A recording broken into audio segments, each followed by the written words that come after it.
షాద్నగర్ వైపు ఉన్న DTCP RERA approved సిర్లసీమ 2 double benefit offer తో సిర్లసీమ 2 ఒక్కసారి ఫ్యామిలీతో విజిట్ చేసి మంచి నిర్ణయం తీసుకోండి. చదువుకోండి, మంచిగా చదువుకుంటే పైకి వస్తారని ఏదైతే నిన్న జరిగిన ఘటనకు సంబంధించి చూసుకుంటే చదువుకోమని చెప్పినందుకే 6 వ్యక్తులు హత్య చేసిన ఘటన బోధన్ పట్టణంలో చోటు చేసుకున్న ఘటనకు సంబంధించి మనం పోలీస్ స్టేషన్లో ఉన్నాం. బోధన్ పట్టణ పోలీస్ స్టేషన్లో ఇప్పటికే 6 అదుపులో తీసుకున్నారు బోధన్ పోలీసులు.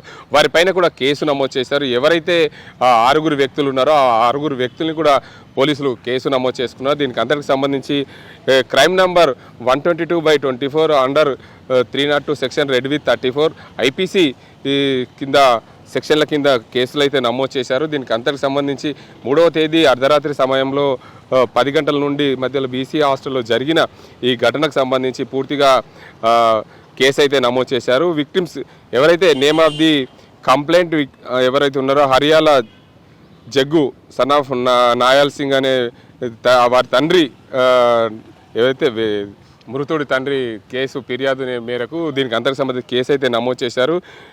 దీనికి అంతకు సంబంధించి ఎక్యూజ్డ్ ఎవరైతే ఉన్నారో అనిల్, అదేవిధంగా దిలీప్, లక్ష్మణ్, నితిన్, శివ, కృష్ణ, దాంతోపాటు పరమేశ్వర్ అండ్ హాస్టల్ వార్డెన్ స్వామి వీరందరిపైన కూడా కేసు అయితే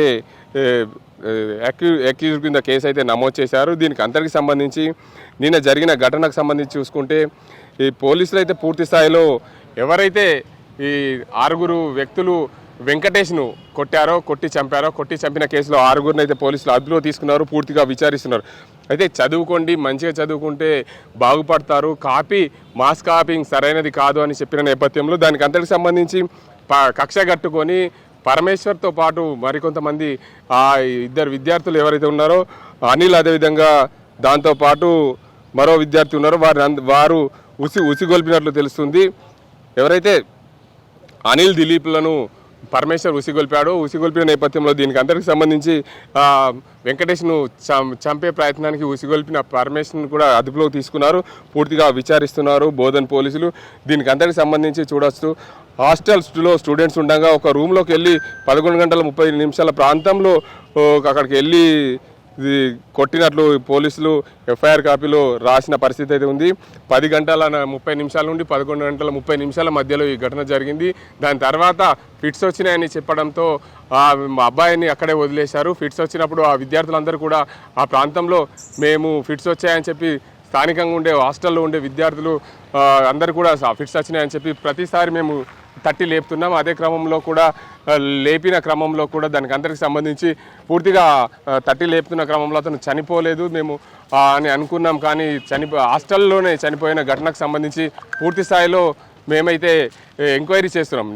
బోధన్ పోలీసులు మాత్రం పూర్తి స్థాయిలో ఎంక్వైరీ చేస్తున్నామని చెప్పి FIR కాపీలో FIR కూడా రాశారు. 6 అయితే అదుపులో తీసుకున్నారు. పూర్తి స్థాయిలో ఇంకా ఫర్దర్ ఇన్ఫర్మేషన్ అయితే వీరు కూడా ఇంటర్ విద్యార్థులు కాబట్టి ఇంటర్ విద్యార్థులు ఇలా చేయడం వల్ల ఒక డిగ్రీ ఫైనల్ ఇయర్ విద్యార్థి వెంకటేష్ మృతికి సంబంధించి పూర్తి స్థాయిలో పోలీసులు అయితే ఎంక్వైరీ చేస్తున్నారు. ఫర్దర్గా వారిని ఎగ్జామ్స్ రాయించాలా లేదంటే జునైవల్ కోర్టుకు పంపించిన తర్వాత జునైవల్కు పంపిస్తుందా, ఇప్పుడైతే ఎగ్జామ్స్ నడుస్తున్నాయి కాబట్టి దానికి అందరికి సంబంధించి లా ప్రకారం చట్టం ప్రకారం ఏదైతే ఉంటుందో దానిపైన చర్యలు తీసుకునే విధంగా ప్రయత్నం చేస్తామని చెప్పి స్థానిక పోలీసులు చెప్తున్నారు. ఇది ఇక్కడ పరిస్థితి. వెంకటేష్ మృతికి గల కారణాలు అయితే ఈ 6 వ్యక్తులు కలిసి ఒకరిని కొట్టి చంపిన ఘటనకు సంబంధించి పోలీసులు పూర్తి స్థాయిలో ఎంక్వైరీ చేస్తున్నారు. 6 కూడా నిన్న రక్షణ కోసం అదుపులో తీసుకున్నారు, పూర్తి స్థాయిలో విచారిస్తున్నారు. మనతో మాట్లాడేందుకు బోధన్ ACP శ్రీనివాస్ గారు ఉన్నారు. వారు అడుగుతాం. సార్ చెప్పండి, ముఖ్యంగా నిన్న జరిగిన ఘటనకు సంబంధిస్తే అంటే చిన్న అంశం అది, మాస్ కాపింగ్ కొట్టద్దు అన్నందుకే విచక్షణ రహితంగా 6 కలిసి కొట్టి చంపిన ఘటనకు సంబంధించి దానిపైన ఎలాంటి చర్యలు తీసుకుంటున్నారు, ఎవరెవరిని అరెస్ట్ చేశారు, అసలు ఆ ఘటనకు సంబంధించి పూర్తి స్థాయిలో మీకు తెలిసిన అంశం ఏంటి? యాక్చువల్గా మన నైటు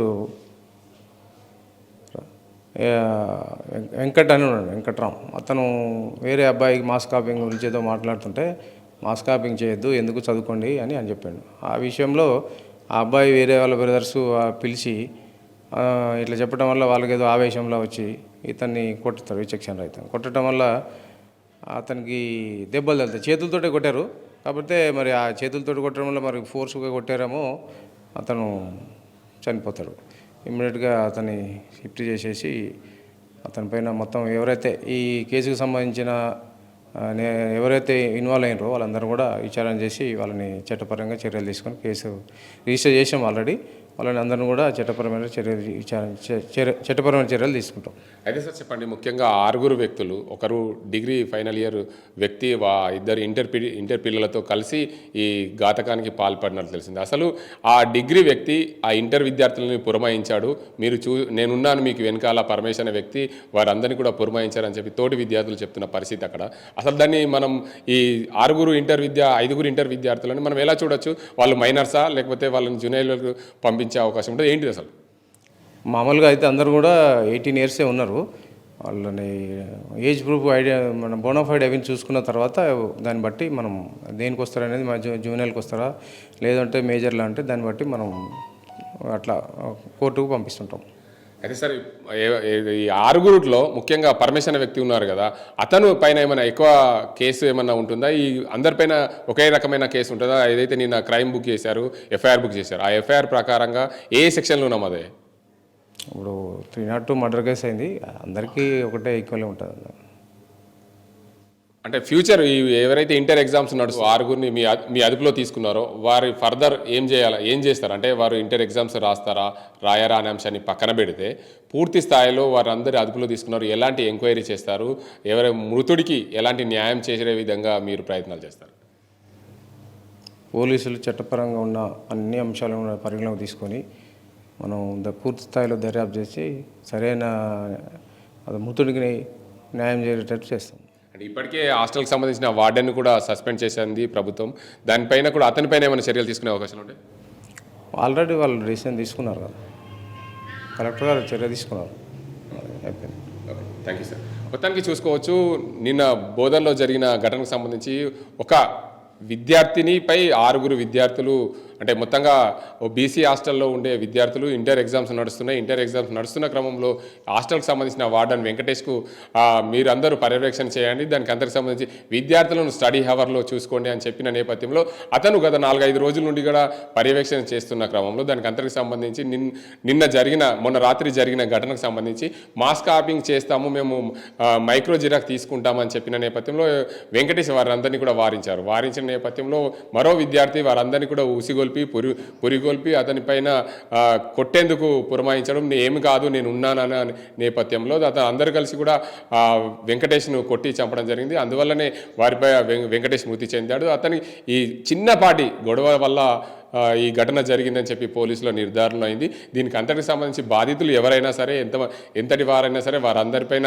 అదుపులో తీసుకున్నాం, వారిని కూడా అటెంప్ట్ మర్డర్ కేసు పెట్టాం. వారి అందరినీ కూడా పోలీసులు దానికి అంతటికి సంబంధించి శిక్ష ఏదైతే ఉంటుందో ఆ శిక్ష ప్రకారం చట్టపరంగా వారందరినీ కూడా శిక్షించే విధంగా పోలీసులు గట్టి చర్యలు చేపడుతున్నామని చెప్పి బోధన్ ఏసీపీ శ్రీనివాస్ చెప్తున్నారు. 6 కలిసి ఓ వ్యక్తిని చంపిన ఘటన బోధన్లో చోటు చేసుకుంది. బీసీ హాస్టల్లో ఈ ఘటన జరగడం పూర్తిగా యావత్ ప్రపంచమంతా దిగ్బంధైంది. ఎందుకంటే 6 పిల్లలు కలిసి ఇంటర్ విద్యార్థులు డిగ్రీ విద్యార్థిని చంపిన ఘటన వల్ల పూర్తిగా కుటుంబ సభ్యులు అయితే ఆవేదనతో గురవుతున్నారు. ఈ ఘటన మా అబ్బాయికి ఎందుకు జరిగింది?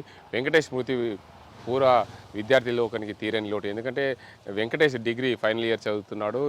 ఆయన క్లెవర్గా ఉన్న నేపథ్యంలో హాస్టల్కి సంబంధించిన వార్డెన్ ఆయనని స్టడీ అవర్లు మెయింటైన్ చేయని చెప్పిన నేపథ్యంలో స్టడీ అవర్ మెయింటైన్ చేస్తున్న క్రమంలో 6 విద్యార్థులు అతనిపై అంటే కక్షపూరితంగా చంపారు. వారిపైన మర్డర్ కేసు కూడా నమోదైంది. దీనికి అంతకు సంబంధించి బోధన్ పోలీసులు కూడా పూర్తి స్థాయిలో ఆ కేసుకు సంబంధించి అంశాన్ని వారందరినీ కూడా అదుపులో తీసుకున్నారు, అదుపులో తీసుకొని విచారిస్తున్నారు. చూడొచ్చు, బోధన్ సంబంధించిన బోధన్ పోలీస్ స్టేషన్ పరిధిలో సర్కిల్ పరిధిలో కేసు నమోదైంది. క్రైమ్ నంబర్ చూడొచ్చు. దీనికి అంతకు సంబంధించి మొన్న జరిగిన కేసుకు సంబంధించి crime number 122/2024 Bodhan town police స్టేషన్లో ఈ కేసు నమోదైంది. Under section 302 under with 34 IPC section ప్రకారం వీరిపైన 4వ తేదీ 3వ నెల 2024లో కేసు నమోదైంది. మర్డర్ కేసు నమోదు చేశారు. అయితే దీనికి అంతకు సంబంధించి బోధన్ పట్టణంలోని బీసీ హాస్టల్లో రాత్రి జరిగిన ఘటనకు సంబంధించి అని చెప్పి దీనిపైన కంప్లైంట్లో రాశారు. తండ్రి హరియాలాల్ జగ్గు ఫిర్యాదు మేరకు కేసు నమోదు చేశారు. దీనికి అంతకు సంబంధించి హరియాలాల్ గాంధారి మండలం తిప్పారం తాండాకు సంబంధించిన వ్యక్తి కావడం, దీనికి అంతకు సంబంధించి పూర్తి స్థాయిలో కేసు దర్యాప్తు చేసేందుకు బోధన్ ఏసీపీ శ్రీనివాస్ ఆధ్వర్యంలో కేసు అయితే దర్యాప్తు చేసింది. దీనికి అందరికి సంబంధించి పూర్తి వివరాలు పోలీసులు పేర్కొన్న వివరాలకు సంబంధించి చూసుకుంటే అక్యూజ్డ్ అనిల్, దిలీప్, లక్ష్మణ్, నితిన్, అదేవిధంగా శివ, కృష్ణ, దాంతోపాటు పరమేశ్వర్. మరోవైపు హాస్టల్ వార్డెన్ స్వామిలను కూడా వీరిపైన ఈ సెక్షన్ల కింద నమోదు చేశారు. స్వామిని ఇప్పటికే జిల్లా కలెక్టర్ అతన్ని సస్పెండ్ చేశారు. కేవలం స్వామి నిర్లక్ష్యం వల్లనే ఇదంతా జరిగిందని చెప్పి పోలీసులు నిర్ధారణకు వచ్చారు. ఏదైతే చూడొచ్చు ఎఫ్ఐఆర్కు సంబంధించి పూర్తి స్థాయిలో పోలీసులు వారి రాతపూర్వకంగా రాసిన అంశాన్ని అయితే చూడొచ్చు. ఈ ఘటనకు సంబంధించి పూర్తిగా ఈ 6 విద్యార్థులు వెంకటేష్కు చంపడానికి కారణం కేవలం ఒక మాస్ కాపింగ్ అనే చెప్తున్నారు. దీనికి సంబంధించి చూడొచ్చు. ఈ ఘటన వల్ల పూర్తిగా విద్యార్థి లోకం దిగ్భ్రాంతికి గురైంది. మొన్న 3వ తేదీ నాడు రాత్రి 10:30 గంటల నుండి 11:30 గంటల మధ్యలో ఈ ఘటన జరిగిందని చెప్పి పోలీసులు రికార్డులో నమోదు చేశారు. అనంతరం పోలీసులు ఆ ఘటన స్థలానికి చేరుకొని వెంకటేష్ను స్థానిక బోధన ఆసుపత్రికి తరలించిన నేపథ్యంలో కుటుంబ సభ్యులకు ఇన్ఫర్మేషన్ చేశారు. ఇన్ఫర్మేషన్ చేసిన తర్వాత వారికి అందరికి సంబంధించి కుటుంబ సభ్యులు వచ్చిన తర్వాత ఫిర్యాదు తీసుకొని వారిపైన అయితే కేసు నమోదు చేశారు. దీనికి అంతటికి సంబంధించి ఎవరెవరు అయితే ఈ కేసుకు సంబంధించి దిలీప్, అదేవిధంగా అనిల్, వారితో పాటు ఎవరెవరు ఉన్నారనే కోణంలో కూడా పూర్తిగా దర్యాప్తు చేసిన తర్వాత ఆయన ఫ్రెండ్ లక్ష్మణ్, కృష్ణ, నితిన్ అండ్ శివ, మరోవైపు పరమేశ్వర్, హాస్టల్ వార్డన్లపై వీరందరిపైన కూడా కేసులు పూర్తి స్థాయిలో నమోదు చేశారు. దీనికి అంతటికి సంబంధించి ఏదైతే పోలీసులు పూర్తి స్థాయిలో ఎంక్వైరీ చేసిన క్రమంలో ఎంగేజ్డ్ ఉద్యమాన్ని చెప్పి అంటే ఈ 6 స్వామితో పాటు ఈ స్వామి హాస్టల్ వార్డెను ఈ అనిల్ను ఎంగేజ్కి తీసుకున్నాడు. ఆయన లేని క్రమంలో పూర్తి స్థాయిలో ఎంక్వైరీ చేసి చెప్పే దిశగా పూర్తిగా ఇదంతా జరిగింది. ఈ ఘటనకు సంబంధించి పోలీసులు అయితే పూర్తి స్థాయిలో ఎంక్వైరీ చేస్తున్నారు. ఈ 6 అదుపులోకి తీసుకున్నారు. ప్రస్తుతం 6 పోలీసు అదుపులో ఉన్నారు. పోలీసులు పూర్తి స్థాయి ఎంక్వైరీ చేస్తున్నారు. కేవలం మాస్ కాపింగ్, చిన్న గొడవ, మాస్ కాపింగ్ చేయొద్దన్న దోషానికి వెంకటేష్ను అతి కిరాతకంగా కొట్టి చంపారు. చేతులతోనే కొట్టి చంపారు. ఆ గొంతు పీసుకి హత్య చేశారని చెప్పి పోలీసులు నిర్ధారణలో పేర్కొన్నారు. ఆ క్షణికావేశం వల్లనే విద్యార్థులు ఈ చంపారని చెప్పి అంటారు. మొత్తానికి బీసీ హాస్టల్లో ఈ ఘటన జరగడం పూర్తిగా హాస్టల్ వ్యవస్థ ఎలా ఉందనే చెప్పచ్చనే చెప్పుకోవచ్చు. ఇది ఇక్కడ పరిస్థితి. కెమెరా పర్సన్ అజీంతో గంగారెడ్డి, RTV నిజామాబాద్. మరిన్ని వీడియోస్ కోసం ఛానల్ ని సబ్స్క్రైబ్ చేయండి. లేటెస్ట్ అప్డేట్స్ కోసం వాట్సాప్ ఛానల్ ని ఫాలో చేయండి. అండ్ లింక్ డిస్క్రిప్షన్ లో ఉంది.